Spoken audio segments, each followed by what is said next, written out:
Marvel, you're like a coiled spring.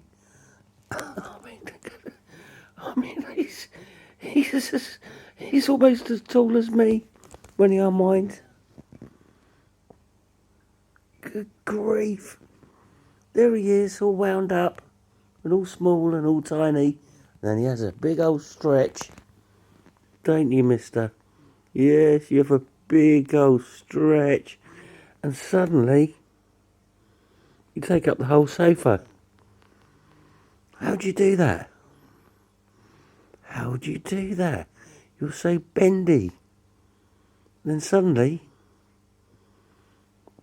you're all taking up the whole sofa.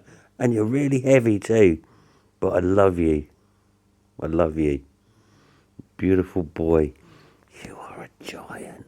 Good grief. Look at this. He's got one of his legs takes up my entire waist, and I'm fat. That's just one of his legs.